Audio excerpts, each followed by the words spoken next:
ఆయన డెడ్లైన్ చాలా దగ్గరగా ఉంది. మీ అందరికీ దీని నుంచి ప్రాఫిట్ కూడా వస్తుంది. దీని గురించి ఆలోచించండి. మీరందరూ మీ టీమ్స్ని కొంచెం పుష్ చేయండి. ఆ తర్వాత మనం కన్స్ట్రక్షన్ ఆపాల్సిన అవసరం ఉండదు. That's all. Thank you. Wow sir, ఈ సప్లయర్స్ ఎంత నాటకాలు ఆడారో, కానీ మీరు ఒక్క సెకండ్ కూడా కోప్పడలేదు. అదే కదా భాస్కర్, నేను అసలు ఎక్కడ కోప్పడతాను?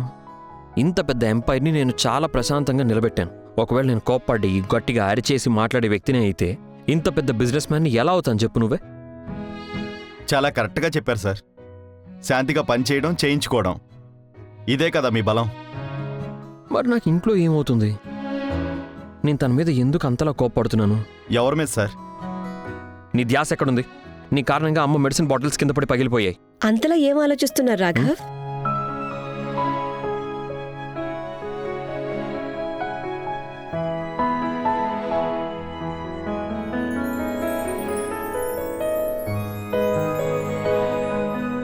సమాధానం చెప్పండి భాస్కర్కి. ఇంతకీ మీరు ఆలోచించి తీరాలి కూడా. నేను కూడా పొద్దున మిమ్మల్ని ఈ ప్రశ్నే అడిగాను. ఇంతకీ ఏంటి రాఘవది? మీరు ఏం సహించలేకపోతున్నారు? తెలుసుకోండి, ఆలోచించండి. ఎందుకు ఇలా జరుగుతుంది?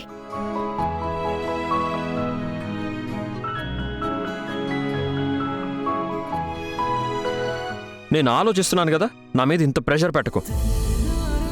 సార్, మీరెవరితో మాట్లాడుతున్నారు? ఇది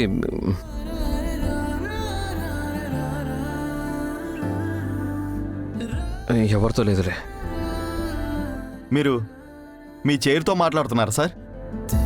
భాస్కర్, నేను ఎవరి మీదైనా కోపడ్డానంటే దాని అర్థం ఇప్పుడు నీ మీద కోపడ్డానైతే కాదు. Sorry sir.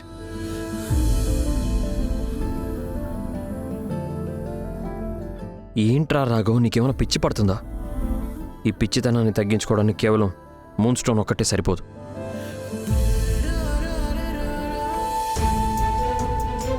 ఏంటి డ్రగ్స్ స్మగ్లింగ్? అవును, శాంతినగర్లో స్పా ఉంది. దాని బేస్మెంట్లో ఈ డ్రగ్స్ స్మగ్లింగ్ బిజినెస్ చేస్తున్నారు. ఆయన నా సోర్స్ ఇంకోటి కూడా చెప్పాడు, ఆ బేస్మెంట్లోనే వీళ్ళ సరుకు మొత్తం ఉందంట. అండ్ గెస్ వాట్, స్పాకి కస్టమర్ వస్తూనే ఉంటారు అండ్ వీళ్ళ బిజినెస్ నడుస్తూనే ఉందట. ఎవరికి అనుమానం కూడా రాదు, ఎందుకంటే జనం ఏమనుకుంటారు, కస్టమర్లు స్పాకి వస్తున్నారు అనుకుంటారు. నీ సోర్స్ గనుక కరెక్ట్ అయింది అనుకో, అప్పుడు ఇది చాలా పెద్ద న్యూస్ అవుతుంది విరాజ్. స్టోరీ బయటకు వచ్చి తీరాల్సిందేగా. కానీ చూడు, పెద్ద న్యూసే, కానీ ఈ సోర్స్ నాకు పెద్దగా పరిచయం లేదు. అంటే ఎక్కువ కాదు, నాకు అసలే తెలీదు. అతను మొదటిసారి నాకు టిప్ ఇచ్చాడు, సో కొంచెం కూడా దీని గురించి ఐడియా లేదు. అయితే మరణ కూడా అయ్యుండొచ్చు, ఇటు పిరికించడానికి కూడా అయ్యుండొచ్చు. అవ్వచ్చు, కానీ నువ్వు ఇది కూడా ఆలోచించు, ఒకవేళ ఇది నిజమైతే ఎంత పెద్ద న్యూస్. అండ్ మనం చాలాసార్లు ప్రాణాలు పణంగా పెట్టి సమాజానికి చాలా పెద్ద స్టోరీస్ ఇచ్చాము. సో బహుశా అందుకే ఈ సోర్స్ మనల్ని నమ్మాడేమో, మిగిలిన వాళ్ళని నమ్మలేదేమో. అలా కూడా అయ్యుండొచ్చు. అయినా మనం మన డెస్కుల దగ్గర కూర్చుంటే ఇలాంటి పెద్ద స్టోరీస్ ఏమీ రాకపోవచ్చు కదా. మరి మనం ఒకసారి వెళ్ళి చెక్ చేయటమే మంచిదేమో అనిపిస్తుందిగా. లేదంటే మనం మళ్ళీ తర్వాత పశ్చాత్తాపడాల్సి వస్తుందేమో, ఇంత పెద్ద న్యూస్ దొరికింది కానీ మనం చేయలేకపోయామని. సరే, అయితే వెళ్దాం.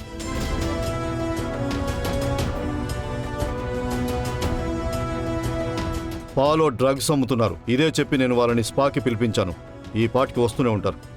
శభాష్, చెప్పేది జాగ్రత్తగా విను.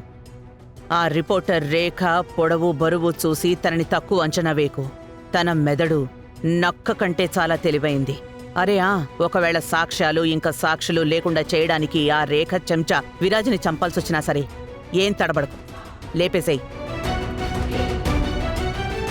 మిగిలిన డబ్బులు పని అయిన తర్వాత ఇస్తాను.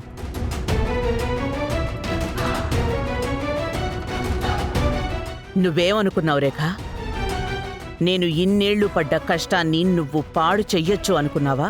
నువ్వు మీ నాన్న చావు రహస్యం తెలుసుకోవడం అది నా వినాశనానికి కారణమవ్వచ్చు. అందుకే నేను నాశనం అయిపోవడానికి ముందు నేనే నిన్ను అంతం చేసేస్తాను.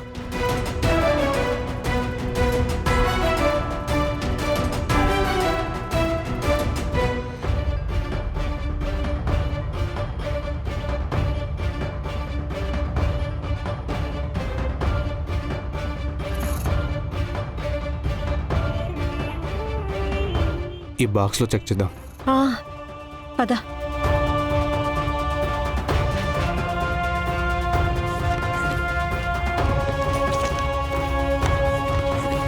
దొరికింది ఏమైనా? లేదు, బాక్స్లన్నీ ఖాళీగానే ఉన్నాయి, కానీ టార్చ్ దొరికింది.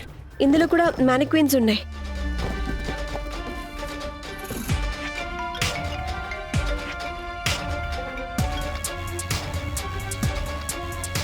Yes sir. విరాజ్, నువ్వు ఏ ఫుటేజెస్ రికార్డ్ చేసావో ఆ ఫుటేజెస్ అన్ని పాడయ్యాయి. అసలేమి స్పష్టంగా కనిపించట్లేదు. ఇప్పుడు నువ్వే చెప్పు, నేను స్టోరీ ఎలా టెలికాస్ట్ చేయాలి? ఐఎమ్ సారీ సార్, నేను ఏదో ఒకటి చేస్తాను.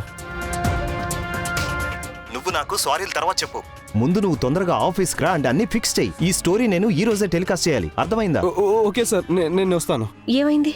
శేఖర్ సార్ కాల్ చేశారు. అదే మనం ఫుటేజ్ తీసుకున్నాం కదా, అన్ని కరప్ట్ అయిపోయాయంట. ఆయన వెంటనే ఆఫీస్కి రమ్మని చెప్తున్నారు. ఒక పని చేద్దామా? మనం అన్ని చూసాము, ఏమీ లేవు ఇక్కడ. మేబీ అబద్ధం. పద మనం వెళ్ళిపోదాం. లేదు లేదు, నేను బాగా చెక్ చేస్తాను. ఒక పంచ నువ్వు వెళ్ళి ఆఫీస్కి. రేఖ, నేను చెప్పేది విను, మనం ఆల్రెడీ చెక్ చేసాం కదా, వెళ్దాం పద. కానీ విరాజ్, మన స్పా ఏరియానే చెక్ చేయలేదు కదా. బహుశా అక్కడ ఎవరైనా ఉన్నాయేమో. నేను అక్కడ చెక్ చేస్తాను, నువ్వు ఆఫీస్కి వెళ్ళు. రేఖ, నేను చెప్పేది అర్థం చేసుకో, ఇది చాలా డేంజర్. మనం వెళ్దాం, మళ్ళీ తిరిగొద్దాంలే. విరాజ్, నేను చెప్తున్నాను కదా, నువ్వు ఆఫీస్కి వెళ్ళు. నేను జాగ్రత్తగా అరే, నేను ఉంటాను, నువ్వు చెప్పేది వెళ్ళు. విను, నేను నిన్ను వదిలి వెళ్ళలేను యార్. సరే, నా దగ్గర ఒక ఐడియా ఉంది. ఏంటి? అయినా నేను వెళ్ళను, నీకు ముందే చెప్తున్నాను. టాస్ వేద్దాం. చూడు, హెడ్ వస్తే నువ్వు ఆఫీస్కి వెళ్ళాలి. టేల్ పడిందనుకో, నేను నీతో పాటు ఆఫీస్కి వస్తాను.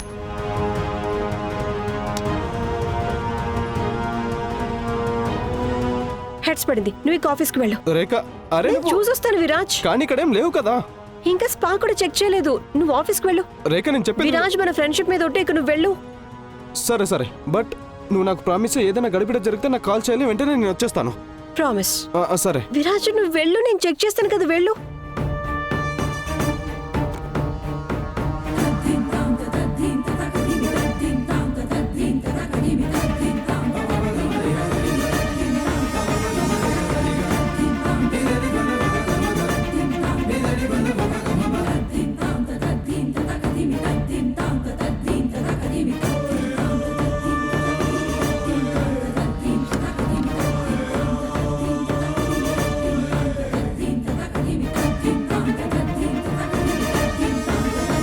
ఇక్కడైతే ఏమీ లేవే.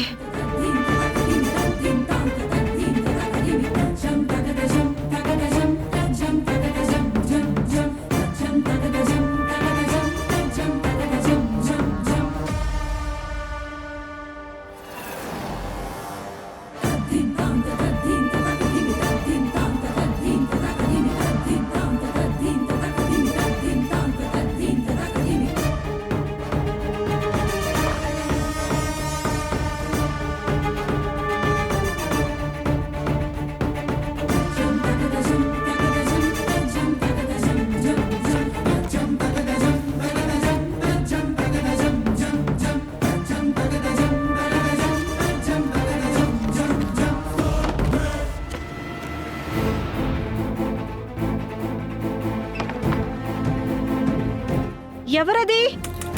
తలుపు తెరవండి. ఎవరైనా ఉన్నారా అక్కడ?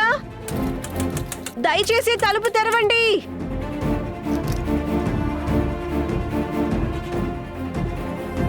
ఇందులో సిగ్నల్ కూడా లేదే.